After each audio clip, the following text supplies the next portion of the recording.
Fourier. Journey.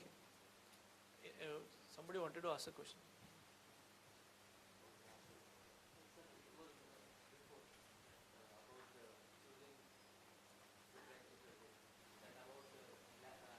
Pseudomyopia. How we consider Rohit sir only in case of pseudomyopia, and whether we have to wait and watch, or whether in advanced orthoptics does it help in case of that, or then we consider for LASIK surgery. Pseudomyopia is For refractive surgery. accommodative myopia. Kavita ma'am, sorry. I think you will do a cycloplegic Yeah. refraction and rule that out whether it's pseudomyopia or actual myopia. And you if it's try- pseudomyopia, you don't treat it. If it's just,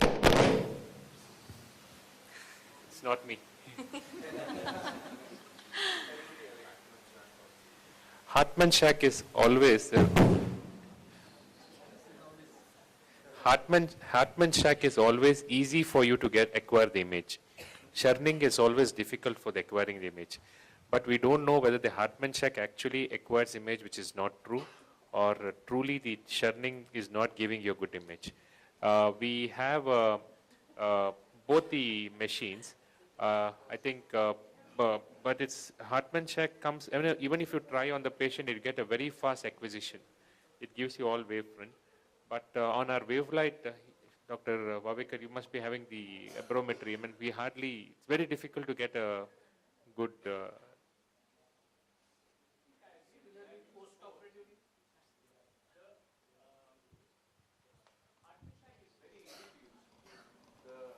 Other one from Wavelight is very difficult. You get reproducibility. So Not all churning, sir.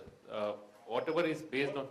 Wavefront science is Easiest is Chioscope, I think, from the double plus one from Nidec, because it uses slit beams from different places. It's very fast to acquire. And if you want the easiest way, that's but the big problem is same patient, same aberration. Even if you get all the three patients on the same dilated measured thing, all the aberrations would be different, even though they're using the same Zernick analysis. I think it sometimes varies according to the amount of data points looked at in the pupil, and the data density varies across different systems, even from wavefront sciences, a single company. So I think like there are a lot of differences between aberrometers also. My experiences with two, one from wavefront science and one from I think the wavelength one, which is Scherning. And the Scherning we just couldn't use.